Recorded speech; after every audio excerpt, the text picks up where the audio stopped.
It's really refreshing dealing with a company that actually loves what they do. You enjoy excess that reduces to zero over time, and your monthly premiums are fixed for 24 months at a time.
Okay, honorable members, thank you so much.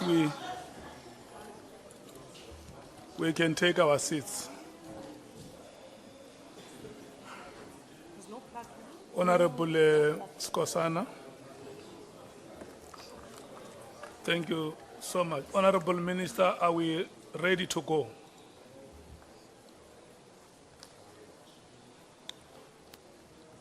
Are we ready, Honorable Minister? Can we resume? Thank you so much. Honorable Nomval, is it you or Honorable Skosana or Honorable Shongwe? It's you. We start with you. And who is next? Who is next after you? Yeah, it's me.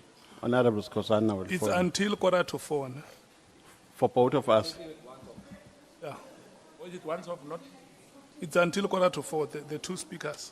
Thank you so much. Okay. Sure. It's okay.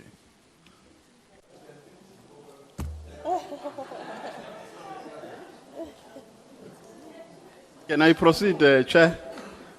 Please protect me, Chair. Use your time, use your time. Yeah, protect me so I can proceed under a conducive environment. Is there somebody injecting fear? Honorable Malema says we must use 30 minutes only. No, he's right. If you use 5 minutes of the time, we proceed to the next speakers. Yeah. Thank you so much. But use your time effectively. Okay. No, thank you very much, Chair. Good afternoon, Minister. Before any further ado, I would like to request for this clarification from you with regards to a consultation to the President. Earlier you said when you were asked questions by the evidence leader, the response that you gave is that you did consult the President and the President consented to the disbandment of the PKTT. Today, when Honorable Nhlanhla was asking the same question about consultation between yourself and the President, you gave a different answer. You said you did not consult the President. So for my record, which one should I take? Did you consult or you didn't consult the President? I did. I did consult after writing After means after the letter the of the 31st. 31st, yes. After the 31st of December. Yes. Okay, so you were not consulting, you were informing him because the decision had already been taken. Well, that could be your interpretation or somebody's or anybody's interpretation, but factually, it was after the 31st. Okay. If I can summarize the presentation that you have given here before the committee, you said that the reason why you disbanded the team is because A, you have a constitutional right to do so. 2, and you gave different interpretations of the clauses in the Constitution. B, you had budgetary concerns. C, there are complaints that you received from the members of the public. D, there is a work study that was conducted which influenced your decision. Is that a correct summary of your whole presentation? Fairly, yes, because you count the Constitution, in other words, that I was within my constitutional right, and Yes. the clauses that is within the legislative framework, and then budgetary constraints, and then complaints not just from the public, where I want just a slight amendment, but also from members of the National Political Killing Stars team internally, not just outside that. And then the work study and implementation thereof. Okay. It's a fair summary. Yes, I just want us to deal with one aspect, the aspect of complaints from members of the public. The evidence that we have attached to your statement is an evidence that relates to complaints that were written by Patricia Mashale and Mary Dihas. Those are the two complainants that we have attached in your statement. Now, you have even went to an extent of attaching Facebook posts that were written by Patricia Mashale. Do you regard the allegations that were made by Patricia Mashale as damning? Were they damning? First, I must correct that I only included those two. I did include that there are other people internal to National Political Killings Task Team. I did indicate that in my main submission, and that I even went on to suggest that they be called in themselves to speak, and I did engage the evidence leader how it could be done and all of that, and therefore they are included in the submission. It's not just Patricia Mashale. Yeah, but I'm saying mainly the evidence of Patricia Mashale is dominating, for instance, the Facebook post and so on, and emails that were written by her to your office. And then your question? The question is, do you regard the allegations that she was making as damning? Well, I regard that as something that can't be ignored. That's why I brought it. Not necessarily damning, especially because I did indicate that at some point I got worried about the frequency with which she was sending things about subs, and I went to the IGI to say, can you profile this lady to me, because I am looking at the frequency. I want to know who she is exactly and so on. So not necessarily all damning, not just damning, not damning in all respects.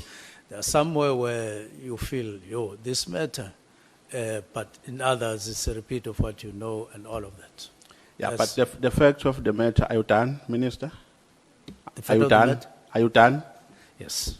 But the fact of the matter is that when you were giving reasons here for the decision that you took on the 31st, you made mention of these reasons, of these complaints. So it means they influenced your decision in one way or the other. Is that correct?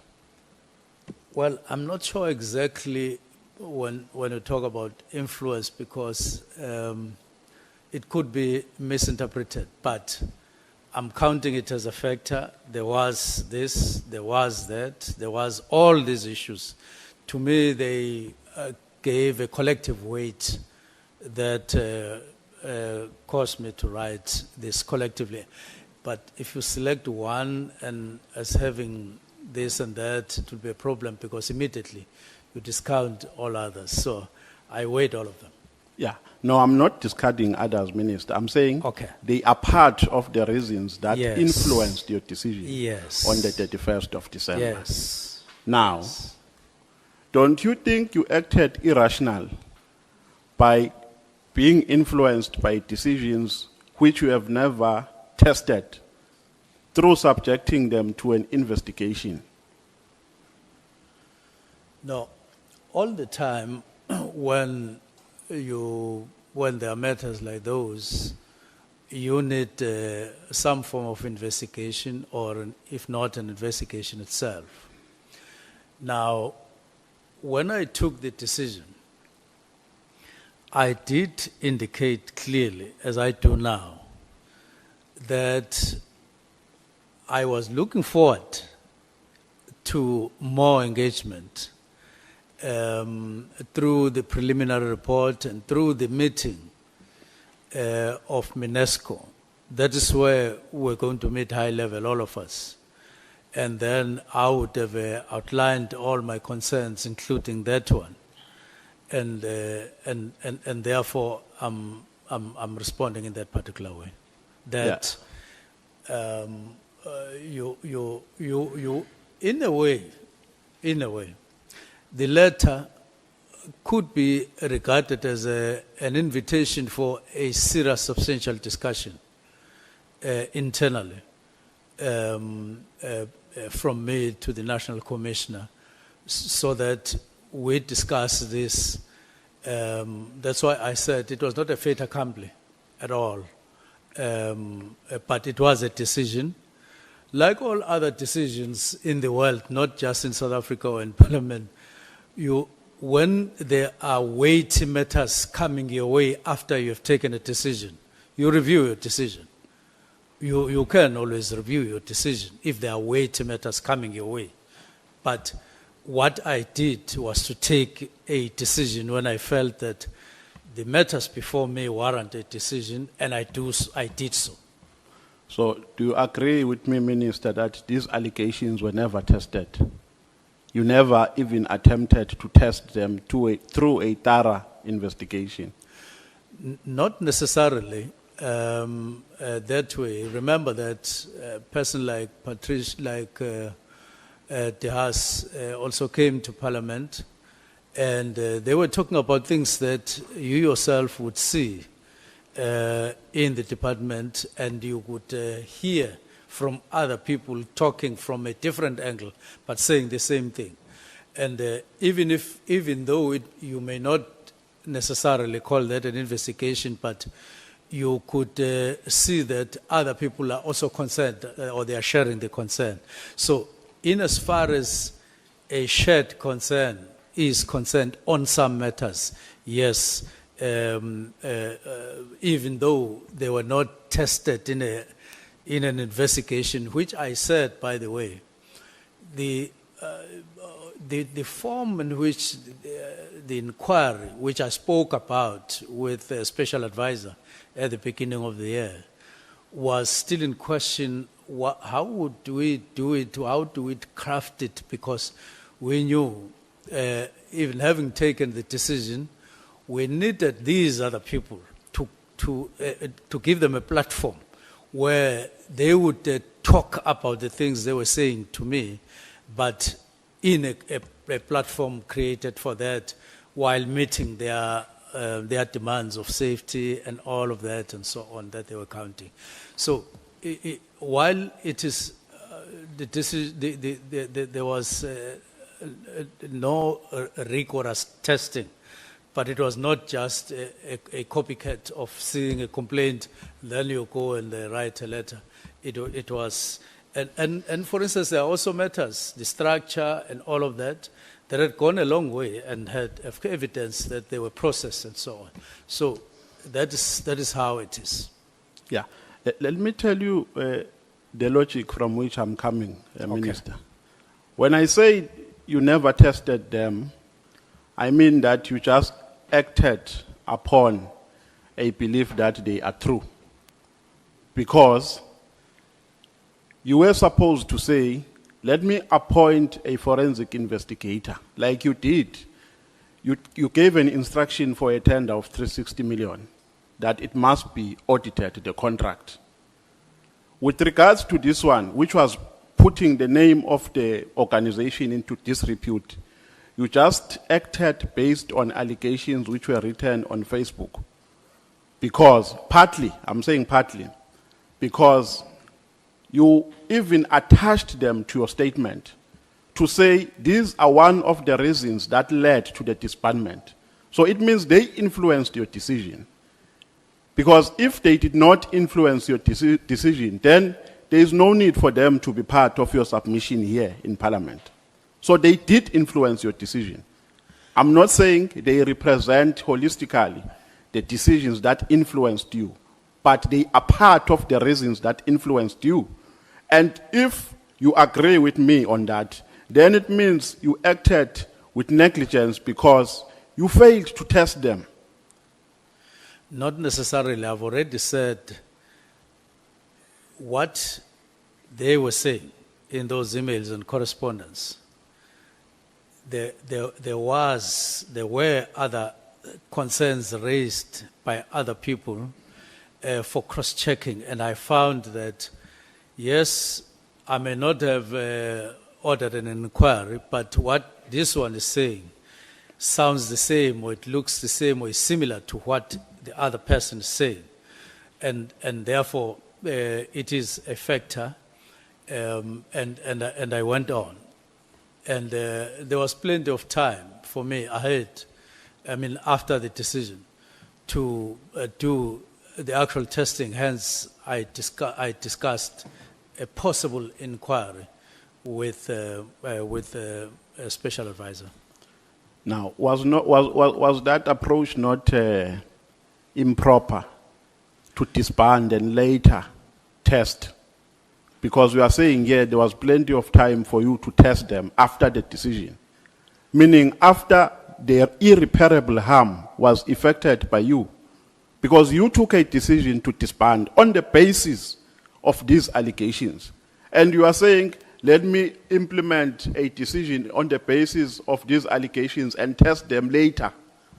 Is that logical, Minister? No, but remember, I've always said there was a category of people who asked for meetings with me, called me, and so on, outside of Patricia, outside of the House, who raised grave things, and I even categorize those things as of an HR nature within the National Political Task Team, but also of a nature that I felt would be regarded as of disrepute to police general, if not defeating the ends of justice. Now, once I looked at them like that, I wanted this matter to be brought into all of our attention, but then there was an issue of risk requiring further probe in terms of how would you have this but still guarantee their safety, whether they're at work and so on. So it was not just a question of reading an email, balancing it. You wake up, good morning, it's a brand new day. Blue skies above, it's a perfect day. Sunshine is shining, chase the clouds away. Smiles all around, it's a perfect day.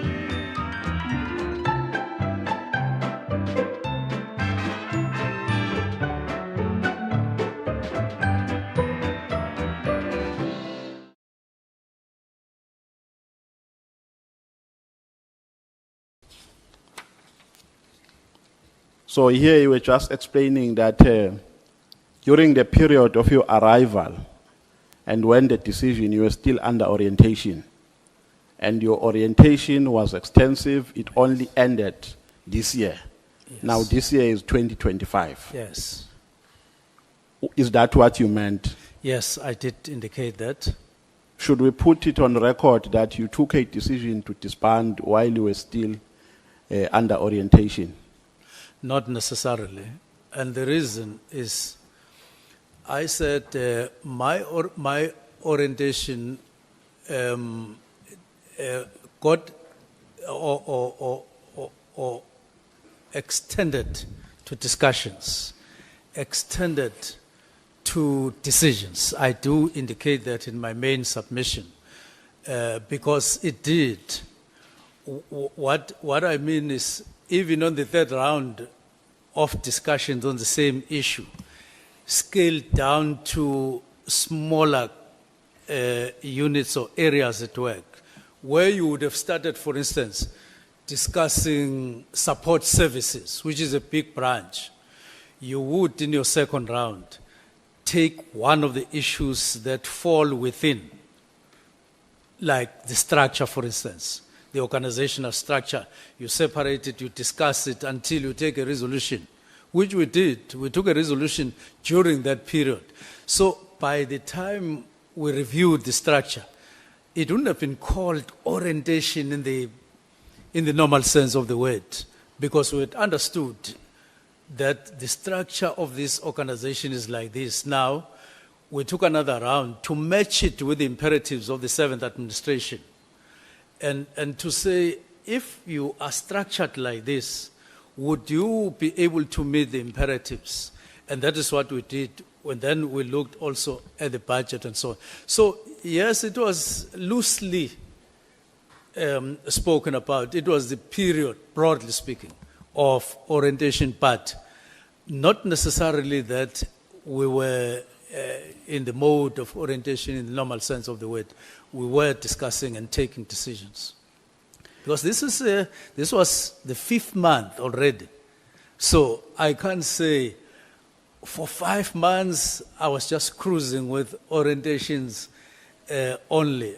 I was at work already, having understood some of the aspects. Now, with regards to the allegations that were raised, because the allegations, insofar as they are concerned, they also implicate some members of the organization. The Facebook post, for instance, of Ms. Mashale, they even speak about an illegal abuse of monies in the secrets account. And they even mention names that they allege to be involved. Did you give those individuals an opportunity to explain, to say, gentlemen, come here are the allegations against you. How do you respond to them? Now, the letter was written on the 31st. These allegations had been going on for some time, and we did talk about them internally, personally with the National Commissioner. And we did talk about Patricia Mashale, to be specific. And he did say, tell me what his take is. And I took it for what he was saying, that she always writes, she always complains, and they have a particular regard on her and so on. So I didn't go on beyond the National Commissioner to specific people. It was only in January, around the 7th of January, when many allegations of the sale of property that emerged to the public, that I started saying, now, these matters that are emerging now can't just be left without an investigation, a proper investigation. That is when I went to the IGI to say, I've become aware of these allegations about alleged improper procurement of buildings and so on, including this name and that name. So let's do this. Go and investigate, because that's your terrain. And that's exactly what I did. Yeah, but the fact of the matter, Minister, and considering the explanation that you have given here, you took a decision without affording them an opportunity, either through appointing a forensic investigator or an internal investigation or conducting your own assessment. But it never happened. The decision was not necessarily against those people that you see on Patricia Mashale's allegations, not at all.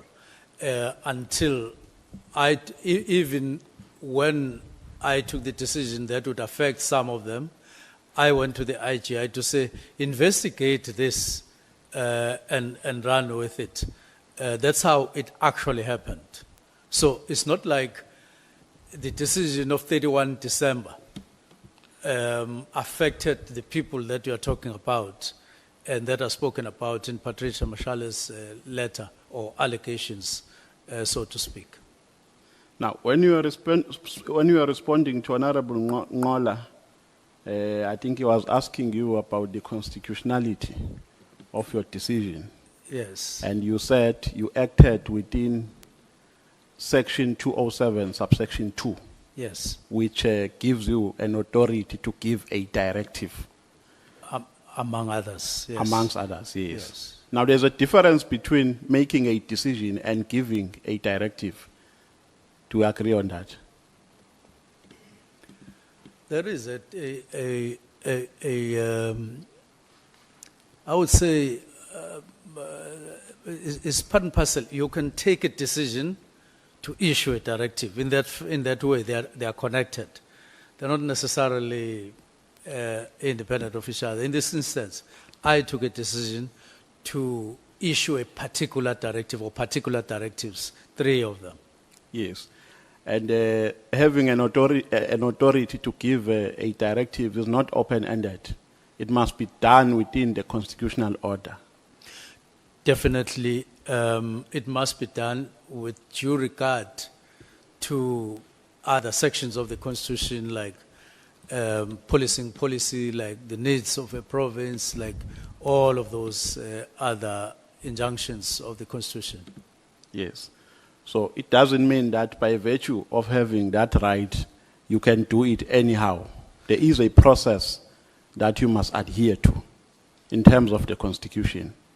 Well, not per se process, but other provisions. For instance, you must also pay due regard to the powers of the National Commissioner. You have to do that. Exactly. Because the Constitution doesn't prescribe the content of your directives, merely says directives. Yeah, the Constitution doesn't prescribe the content, but the Act gives a full meaning of a responsibility of the National Commissioner. Yes. And everything must be done within the legal framework. So it Yes. can't be directives. You can't say, Commissioner, wake up, sleep, go out, come in. It must be within the order of the Constitution. That is my point. Yes, it covers both the minister and the chair, section 24. Yes, you're Okay. right. Section 11, subsection 2D of the SAPS Act provides that the National Commissioner has powers to organize and reorganize the service into various components, units, or groups. I've just taken only that part because it is relevant to what I'm going to ask you. Yes. Is a task team part of a police service? A task team part of police service. Yes. A task team is a part of policing practices. I would put it in my own words like that, so that I'm sure I understand. I Yes. have my own interpretation, but I'm sure we're saying the same thing. Yeah. When you disband the task team, you are reorganizing the police service. That is my understanding. You reorganize the police service, you consider priorities and needs that are prevalent at that time of your decision. Is that correct? When I do what? I'm saying when you disband the task team under normal circumstances, you disband it because you are prioritizing needs and priorities that are prevalent at that time. Do you agree with me? Partly minding that there are task teams that would have been established by a district commissioner or a provincial commissioner or a national commissioner using powers of that they have. But in the form of the National Political Killings Task Team, it came into existence via an intervention of the president and directed to the IMC. And if you did so, it's not entirely like an internal, like for instance, the task team of 2016 to 18. That one had nothing to do with any intervention from anywhere else. Those ones were internal, even 2014 to 16. That task team was internal. But this one had a difference. So, what you are narrating, yes, but it applies to ordinary task teams that would have been established, not this particular one, because this one came as a result of an intervention. But this task team minister was established in accordance with the needs of KZN? Yes. Because political killings were prevalent in KZN, were rife in KZN. Yes, but remember that those matters got elevated to the country as a whole, to the level of the country. Yeah, but remember, we must not lose context. At the time when the decision was taken, there was a death of a comrade in KZN. Yes, And the president attended a funeral in KZN. yes, And then he made a commitment that he's going to intervene. Post that, he came to Parliament, he announced the establishment of the Yes. Interministerial Committee. So I'm saying the main reason for its formation was the political killings that were rife in KZN. yes. Yes. To which the president decided to politically intervene. Correct. And therefore, it was formed on the basis of the policing needs and priorities of KZN. You could probably interpret it like that, but you are not talking about ordinary policing here, because there was that kind of, I would say, development in the province where there was an increase in observed of this particular nature. It was not just one incident, it was a pattern, and therefore the president decided to intervene. It's important to factor that in, that there was a pattern that was discernible that caused the president to act. Okay. Let me put this proposition to you, that the decision to disband falls within the ambits of Section 11, subsection 2 of the SAPS Act, which I've read. I can read it again for you, which provides that the National Commissioner has powers to organize and reorganize the service into various components, units, and groups. Now, the task team falls in a category of groups because it is not a unit. I think you gave a very eloquent explanation when you are making a difference between a unit and a task team. And therefore, this responsibility to disband does not fall within the powers of the minister. There is nowhere in the Constitution where you are given powers to either establish or disband a structure, because you don't have powers to control and manage the policy affairs or the policy services.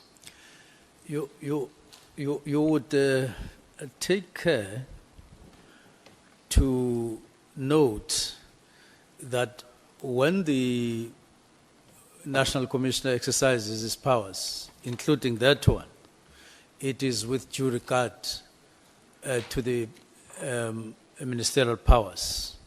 I just want to put a comma there and go on to say, this task team, although it's a task team in the manner that would more or less be explained like that, this one didn't come just anyhow.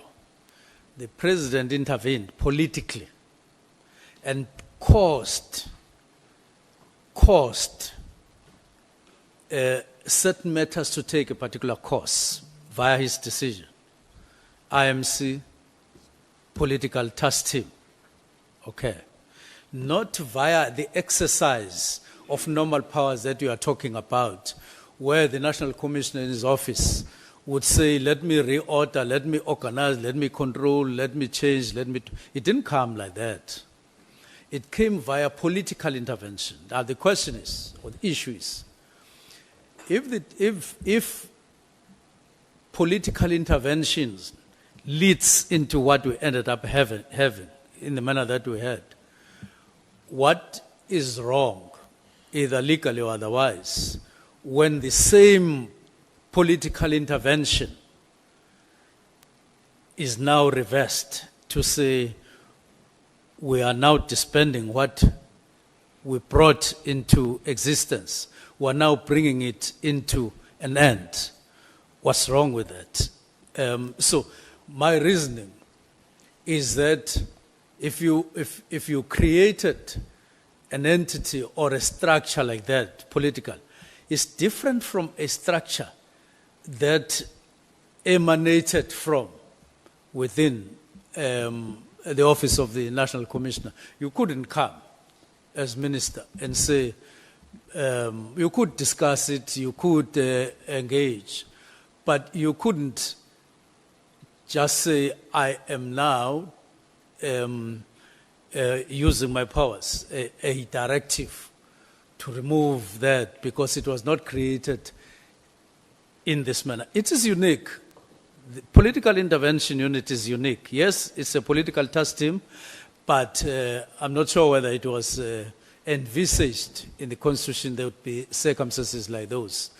It is in that venture that I say I was convinced that I'm perfectly within the Constitution and within the legislative framework, because even those powers that you are talking about that the National Commissioner exercises say have due regard with the other powers that the minister has. Hence, at some point, me saying, this is, at the end, if you look at it, you extricate yourself from the current issues that we are dealing with.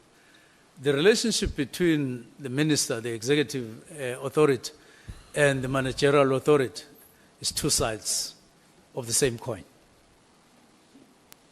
Yeah, but there's a difference, Minister, and I'm about to conclude this aspect because seemingly we're not agreeing.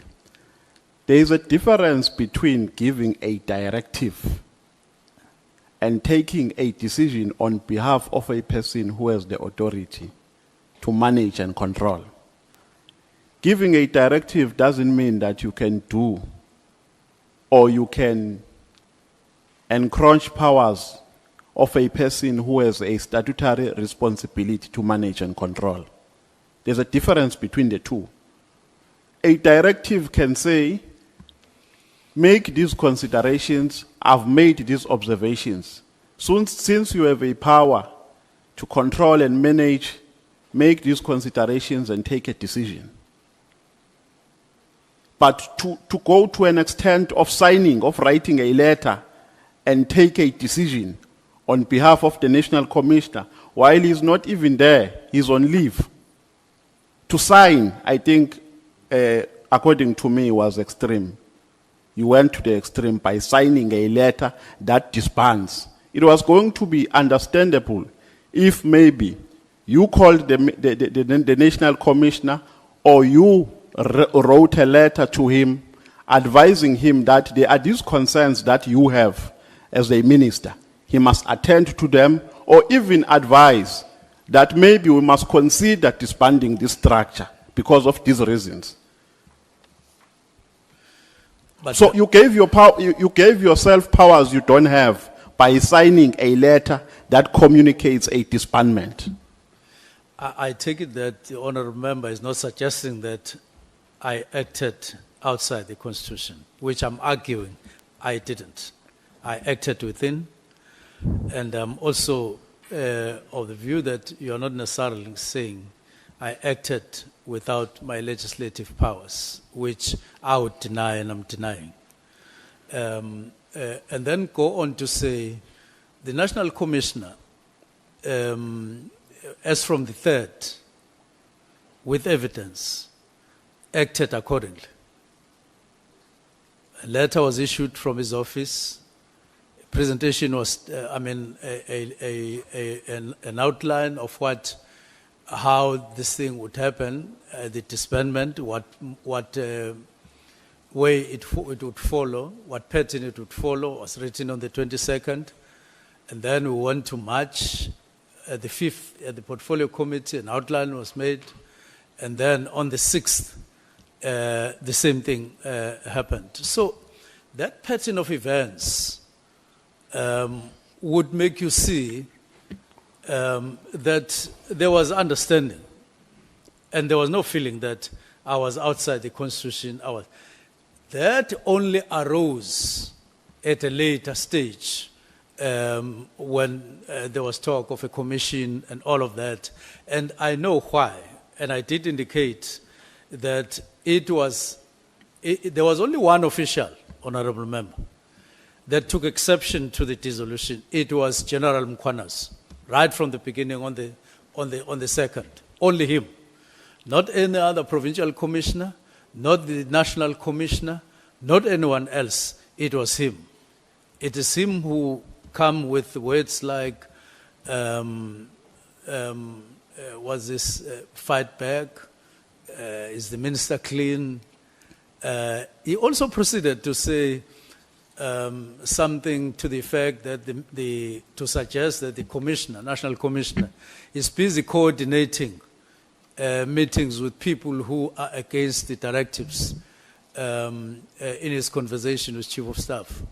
Now, it was all from him and so on. So that's why I'm saying not exactly, because we had an understanding. After all, there was nothing stopping the National Commissioner from writing me a letter to say, Minister, it happens all the time. I think that your directive, let's discuss your directive. I think that there's this and that in a corner or in writing.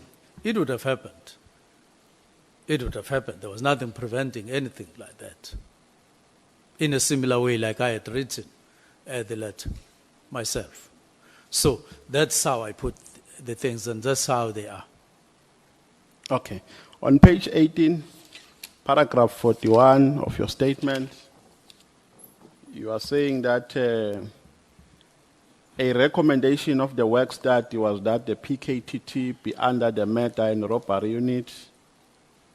Now the question is, how many task teams at this time? Did you make a research of how many task teams were in existence? How many task teams? Were in existence When this recommendation was made? Yes, there were quite a number of them, but which were in one form or the other. But the main thing was that, or the characterization was that they were not integrated. And that's why the work study recommended, among other things, that they should be coordinated under or in a particular way. And then that work study was accepted. And I consider it as something that was rational, that they did, that, no, look, there must be specialization of all these small teams or task teams that are there, your anti-gang units and so on, when they started them, and they put them under serious and violent crimes, some of them, but others they put under organized crime units. Now that integration would then cause one commander for each, who would then have sub-teams under him, other smaller legs.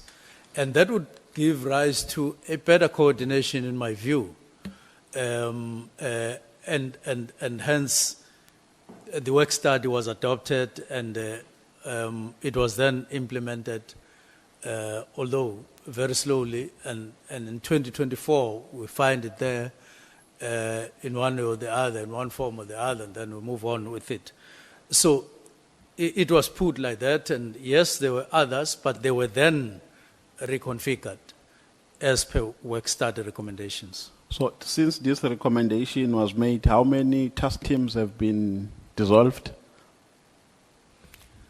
Well, I don't have it in front of me, but it was in the, as evidence leader indicated, one of the days to say there were this and this and this, and I said yes, there were those task teams, and then they were integrated into, including anti-gang units, and there are even extortions in the new, in the what was new organogram, and yes, they were put. So each one of them has their own leaders, but under one commander of the whole of those sub units that were Yeah, but I'm talking about the disbandment, Minister. Yes. How many were disbanded after the decision, after this recommendation was made, how many task teams were disbanded? Well, the question that you asked earlier to say how many were there before Yes. and how many did the study recommend that they should be integrated, it refers to a specific list.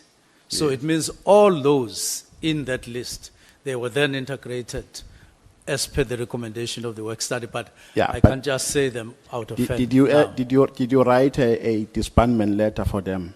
Pardon? Did you write a disbandment letter for those that were also part of the list? Like you did for the PKTT. Is there any letter that you wrote disbanding the other task teams? Not necessarily, because they were not the subject of what we needed to do. Remember, here we were optimizing, we were wanting to ensure that we meet the obligations that we have. And there was an instrument that was already in place. They had already been integrated, but they were at various levels of being established or formed.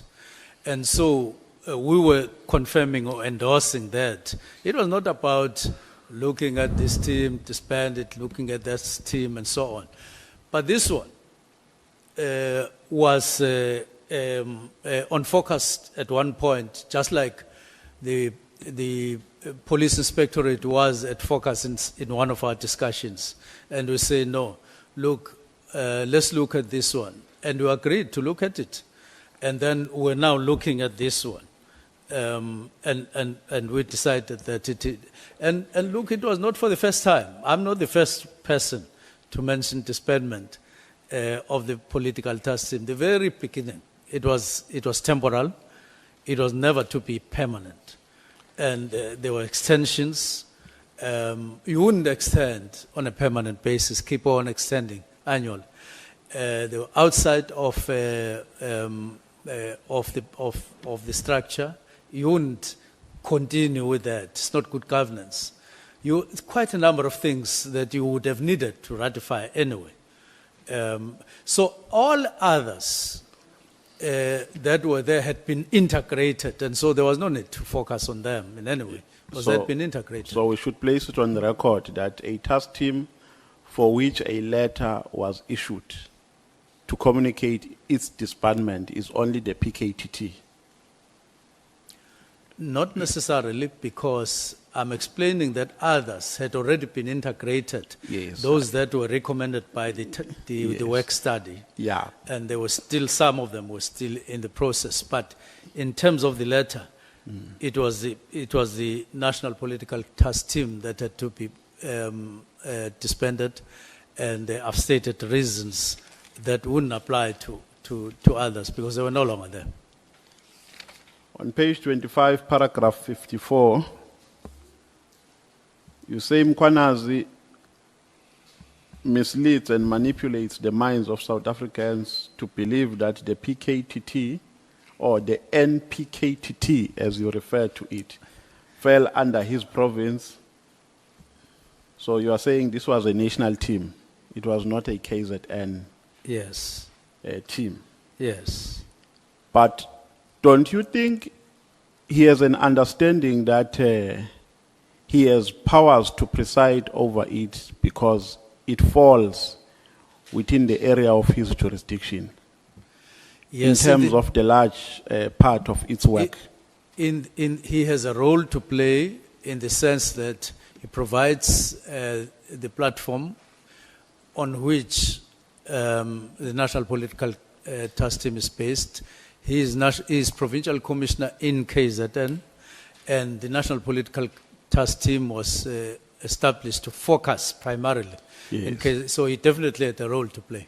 Yes, because Section 12 of the SAPS Acts provide that a provincial commissioner shall have command and control over the service under his or her jurisdiction in the province.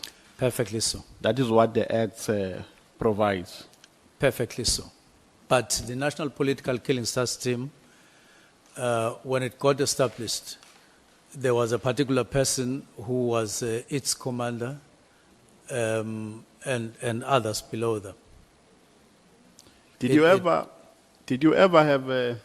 ever had a meeting with Meriti Haas, a physical meeting? No, You've never had a meeting No. with her. no. Now, General Mkhwanazi is your, I'm looking for the correct word. Should I refer to him as your subordinate or your junior? Not necessarily. That's not the term. Maybe speaking strictly the language of government, you can use that. You can use that word. But remember, he is actually under the National Commissioner, Yes. not directly under me. Yeah, but he is your subordinate. That is the term that I can use at this moment. Now, he requests for a meeting with you. He writes to your WhatsApp, he requests for a meeting with you, General Sbia, and Brown Mokgotsi. And the response that you have given to this committee is that you decided not to entertain that meeting because you never understood its structure. Is that the answer that you have given? Now, look, Or you never understood its constitutionality? I first invited us to look at the content of that WhatsApp. It had him and the family that he said was getting affected. He also spoke about internal issues. And the third factor was that he went on to include people I had no understanding of in terms of why they would be called in the meeting. Now, I looked at that and I decided that the meeting would take a different form. And apart from that, I did say that there were other issues that got in shortly after, or that had taken place before he wrote the letter and after he wrote the letter. Now, the form that I thought it needed to take is the one that I implemented it, where I called a meeting between the National Commissioner and the Deputy National Commissioner because of what I thought was really, really becoming problematic. Let me just indicate what those things entail. At one point, I had a discussion with the National Commissioner, person to person. And I said to National Commissioner, one, I heard that you are understood to have raised your concern with the special advisor that myself as minister, I sat with General Libya of the Hawks and the special advisor discussing who would take over after National Commissioner. And I said to the National Commissioner, not on earth, such a meeting never took place where the three of us met and discussed you. It never happened. And again, I expressed confidence in working with him. That was the third element that we discussed there. But in another meeting where National Commissioner was with the head of crime intelligence, one of the reports they gave me was that they were investigating Deputy National Commissioner of Detectives, that is General Sibia, and that they were at an advanced stage. And I said to National Commissioner and Head of Crime Intelligence, if General Sibia has done anything unlawful, go on with the investigation, you have my support. You have my support. And I repeat, you have my support. That's what I said. Because they were just taking me into confidence. So in that particular context, this matter of an impression that got created of a special relationship of sorts between me and Spear, I don't know where it came from. Now, when then General Mkhwanazi wrote me a letter, I I was, on the other hand, getting concerned about what was happening between the National Commissioner and the Deputy National Commissioner, and said, maybe even before I call it a bigger group, let me call these two, because they are heart and soul of SAPS at the higher level. Then thereafter, it was Sibia and General Mkhwanazi. And then I invited the National Commissioner because I wanted him to be present to understand what was being discussed. That's why, among other things, I was quite surprised when General Mkhwanazi said this was a meeting between a police officer and a criminal or something, because he had included Spear in his own meeting, the same Spear that I called. So I was left wondering how now and so on. But I did entertain that WhatsApp, but in a different form.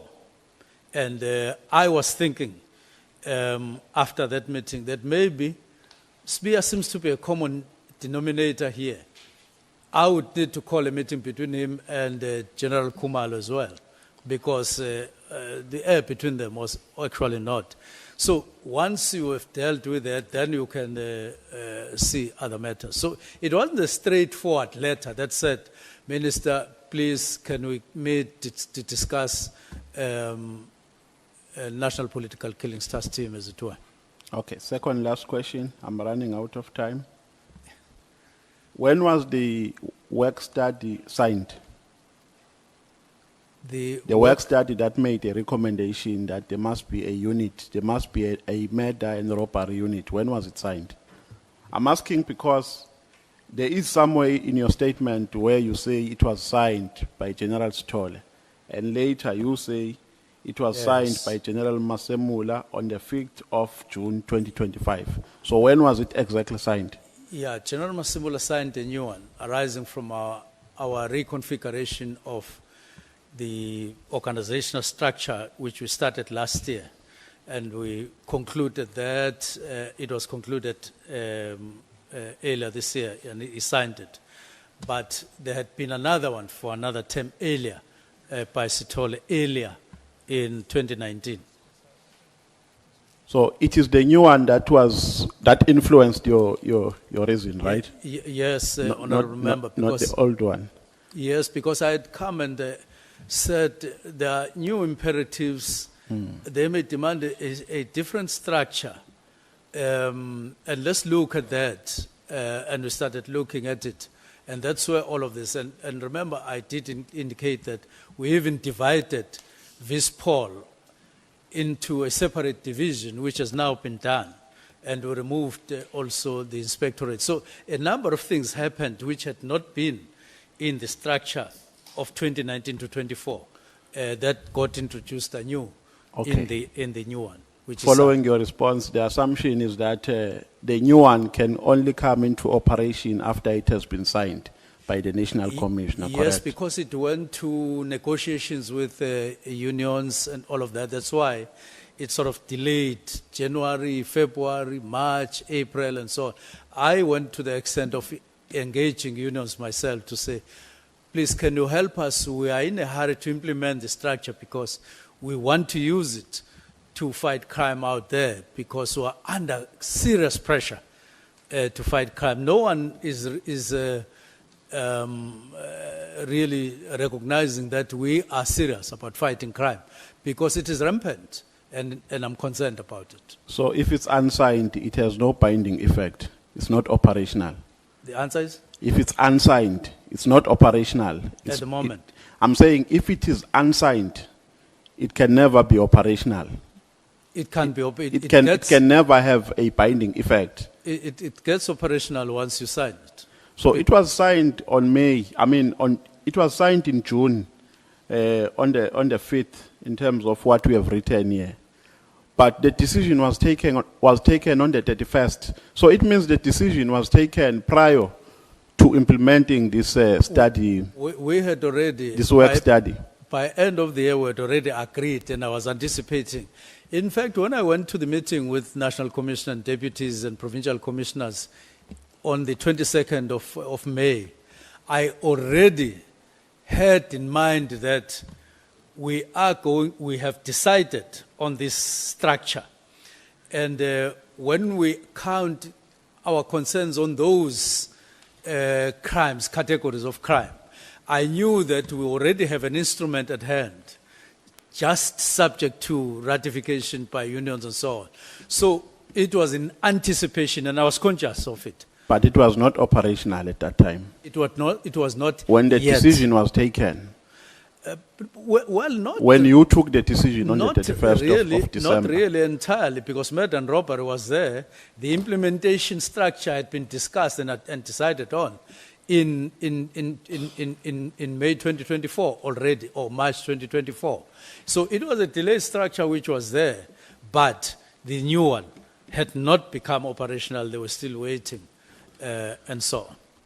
Yeah, Chair, thank you very much. Yeah, thank you. I was going to advise you that if you continue forever, the honorable member sitting next to you may end up forfeiting his minutes. I'm only sympathizing with him. I still had interest of asking, but thank you very much. Thank you so much. Honorable Skosana, it's your turn. Thank you, Chair. And Honorable Minister Mkhwanazi. Baba. My first question to you, Minister, will be, can you perhaps comment on the professionalism of Major General Van Rooyen, who holds a LLD degree? He's a LLD graduate, who's on record that you acted ultra vires. Well, the comment is contained in my submission that I didn't. And in fact, I acted within the Constitution and within the legislative framework in terms of powers of the minister. So you disagree with her? I disagree with her upfront. Thank you. Do you know and understand your job as a cabinet member responsible for policing? Yes, I do. Do you know and understand Chapter 11, Section 206 of the Constitution of the Republic? Yes. All in all. Well, I may not claim I don't want to make claims to that effect as you are taking me through. Do you know and understand the South African Police Service Act, Act 68 of 1995 as amended? Yes. In the 7th administration, because yesterday you spoke in length about the 7th administration, did you meet with the provincial government, especially in KwaZulu-Natal, where these killings were prevalent, in order to determine the policing needs and their priorities as expected in terms of the Constitution of the Republic? And if so, Minister, when was such engagement and what are the priorities focused, especially in KwaZulu-Natal? On the date on which I wrote the letter, the 31st, I had not met provincial government of KwaZulu-Natal, nor had I met any other province, but I knew that at some point I would meet with them to talk about this. So you never met them? You say, I never? Yeah, you never met them. We had not met. But you were able to disband that task team?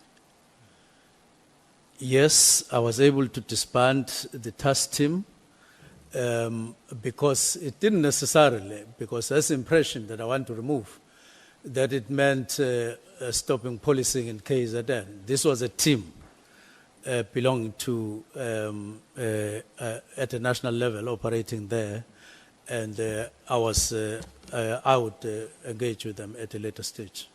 But I had not met with them when I wrote the letter. But do you understand that by doing so, you have violated the Constitution? By dissolving the team, a team, No, without consulting them. not necessarily. So you disagree completely as well with that? That we are within the framework of the Constitution? Yes. We are within the rights of the Constitution to do that without any consultation? Yes, because it was not alpha and omega, Now, that decision. now, Minister, It was the means- beginning of a process. Yeah, remember, Minister, that the interministerial team did not only comprise of the Minister of Police. There were other ministers involved. Do you agree on that? There were other, you mean in the interministerial? Yes. Yes. Now, you never consulted them when you wrote that letter. In the IMC, and it was no longer there when I came in the 7th administration. Now, in other words, because they were not there when you came in, the question now, which would be very interesting to understand, does the Republic of South Africa have a national policing policy as envisaged in Section 2061 of the Constitution of the Republic? And if so, was this development under this GNU government, or was it developed by the previous government?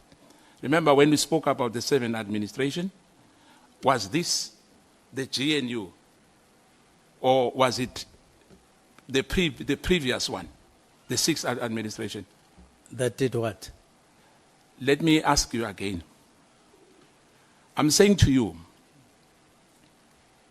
the Republic of South Africa have a national policing policy as envisaged in Section 2061 of the Constitution of the Republic. You know that, we agree on that. I hear you talking about the policing policy and at the same time the Constitution. Yes. Policing policy is the one that we developed after I got appointed and finalized. Let me make things Based simple on for you. Based on the powers of the minister as indicated in the Constitution. Jama-ke, akhe ngibeke ngesintu. Ake ngithi kuwe, ipolicy esikhuluma ngayo le yenziwa umbuso loya we-6th administration noma yenziwe umbuso lo we-GNU na iplan le? Oh, you mean the policing policy, the new one that we have adopted? Is that your question? Exactly my We question. engaged on that, the policing policy, after we got appointed, up to adoption, up to finalization. Minister, since you arrived at the office as a Minister of Police, did you receive any handover briefing or a report from General Nhlanhla? Yes, I did. If so, can we get a copy of that? Pardon? Can we get a copy of that? Yes, you can get a copy thereof. What is your understanding of the role of the Minister of Police as per Section 206 of the Constitution? Why I'm asking this again to you, Minister? Does this role include getting involved in development of organizational structures and the establishment of units and teams within SAPS? Because yesterday you spoke about a lot of, the issue of the organogram. Are you allowed to do that, Minister? Yes, that is part of the policing policy. That is part of the directives. That's part. Let me just say that's part of the exercise of the powers of the minister in terms of the Constitution. So the National Commissioner has nothing to do with that. It's your prerogative.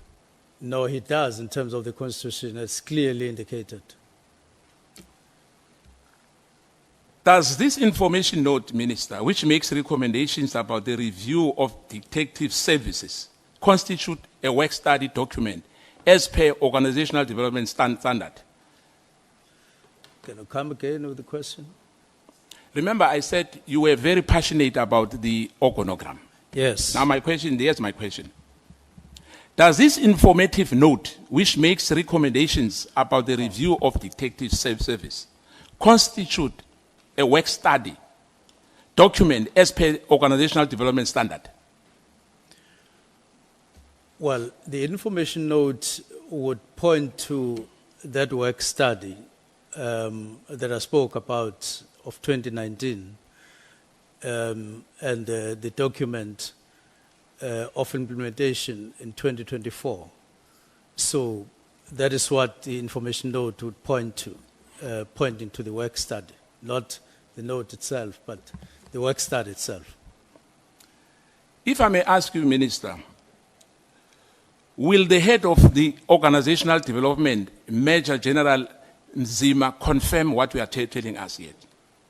Yes, he would confirm because he signed in some of these documents as processes were initiated and finalized. When you say some you might not have signed them. Well, I wouldn't know any other, but those that concerned the organizational structure, the development of the work study up to signing, he was, and going on to implementation stage, he was involved, as per signatures that are on documents. In your submission, Minister, you spoke about a Kivis Kroon. Am I right? Yes. Can you confirm who convened that meeting on the 24th of November 2024 at Kivis Kroon? And my question is, what was the agenda of that meeting?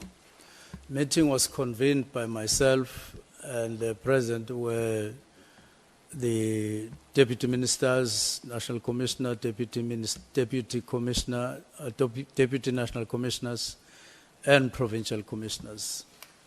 I don't have the agenda of hand here, but the purpose for that meeting, among other things, was to discuss issues that I felt were of deep concern to me, namely murder rate, to proliferation of firearms, and then the drugs all over the country, and concerns around GPV and F.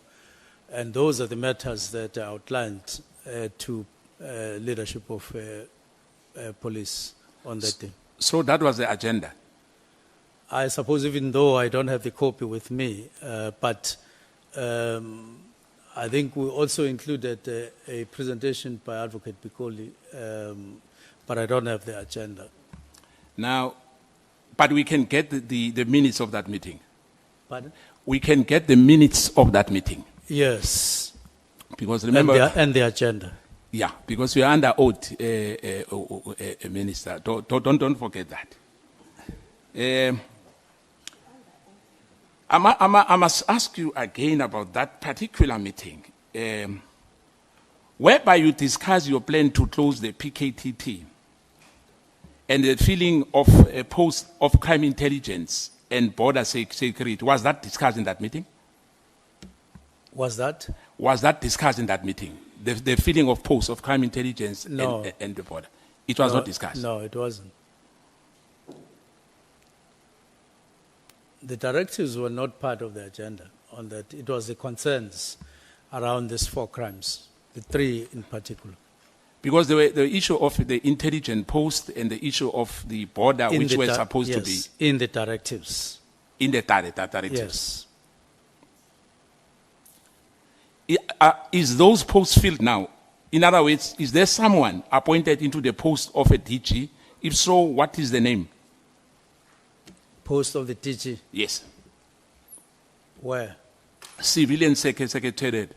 Oh yes, there's DG. I found there. He was there when I came. Mr. Sibuyi. Yes, Now, he's a doctor, Honorable Skosana. yes, Dr. Sibuyi, yes. Yes. Why did you appoint your legal advisor, Advocate Bikoli, to give presentation on the 24th in that meeting? Now he is not my legal advisor. He's my special advisor. Yeah, yes, your special That's the advisor first is. Yes. The second thing is that I had no problem with him giving that. I just asked him, I approached him to give that presentation, firstly because he's an advocate, which is by coincidence that I have a special advisor who is at the same time an advocate and has a long record as a DG of justice in the country at some point. Did you discuss that with Dr. Sibui in these three matters of border, security, crime intelligence, and PKTT before signing that disestablishment letter? No, I didn't discuss with Dr. Sibui my directives. But we had meetings where he was present when we were discussing the matters, including border management. Why did you excuse or from that meeting? Why did I? Being excused. Or let me put it this way. Were you chased away out of that meeting? Myself? Yes. No. I was chased in. I was inside. All the Lieutenant General from head office and divisional commissioners attended that meeting, am I right? It was attended by National Commissioner, Deputy National Commissioners, and Provincial Commissioners, but there was miscommunication. They had included divisional commissioners, and I said, no, it was not our intention to include them. Was it not because of the attendance of Lieutenant General Khumalo? Not necessarily. In fact, General Khumalo remained behind, and we had a long meeting after everybody had left. Why you remained behind when you said it was not for divisional commissioners? No, we were going to discuss submissions that were outstanding with him, that had not been signed for a long time because of the problem in Parliament, and we remained behind to discuss those, and I signed others and left others. My follow-up question on that: what governance structures exist in SAPS outside the BOC, as well as the Ministry of Police, which exclude divisional commissioners, who also are lieutenant generals who are based at the head office, responsible for policy implementation throughout the development of internal directives? What are the government structures which exclude them? When you say you felt that they're not supposed to be part of that meeting? When I said they shouldn't be part of them. No, you said earlier that you felt that it was not correct for them to be part of that meeting.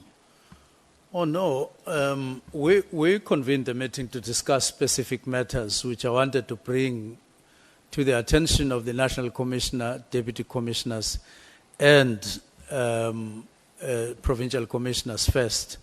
And they would then process matters involving divisional commissioners and other relevant structures. They would do so, but the intention was merely to bring to the attention of the National Commissioner those particular matters at that level, in that particular meeting, not because I didn't want others or didn't recognize others, but I'd confined our intention to just those.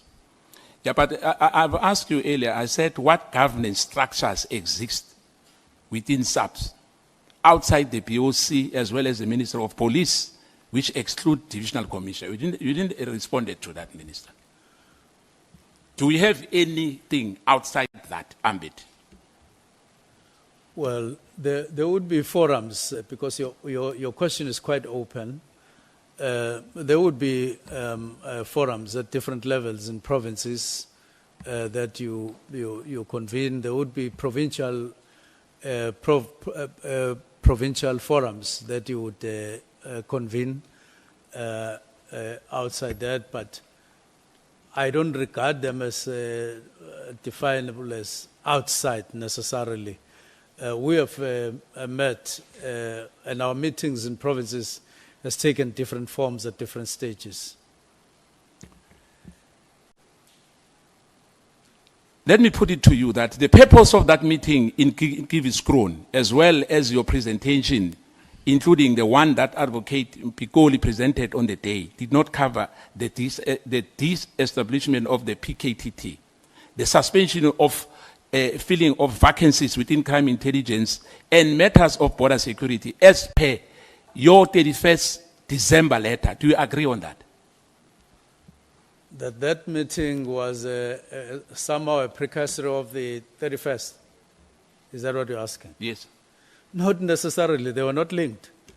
The meeting at Kiviskron was to register and discuss the concerns on the rate of murder, on the escalation of, or on the proliferation of firearms and drugs. And remember, up to that time, I had never had time to deal with these matters in depth. And I was then wanting the generals to share the concern that I had, as they did afterwards, one by one. And it was leading to other things. Not at that time, I didn't even have a thought about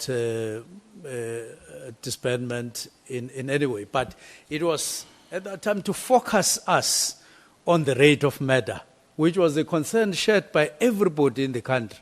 And I wanted us to stop a little bit and think what it means when we have that kind of murder rate, including on scaring investment or potential investments in the country, and even picked up by Cabinet that crime in South Africa is quite high and it's very concerning. And therefore I wanted us to find time and deepen our understanding on this matter. So it had nothing to do with what you are saying, Honorable Member.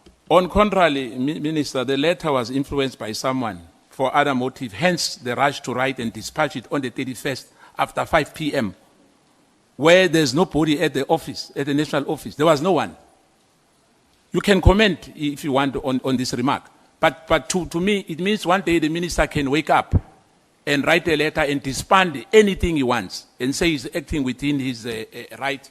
The Constitution allows him. If you can do that without any consultation whatsoever. No, I have demonstrated that the matters raised in the directives were not necessarily new matters. They are matters that had been under discussion for a long time within the department and in various platforms at different occasions. They were not new at all. What was new was actually putting them in a form of a directive, as I did. But the issues themselves and concerns around those issues was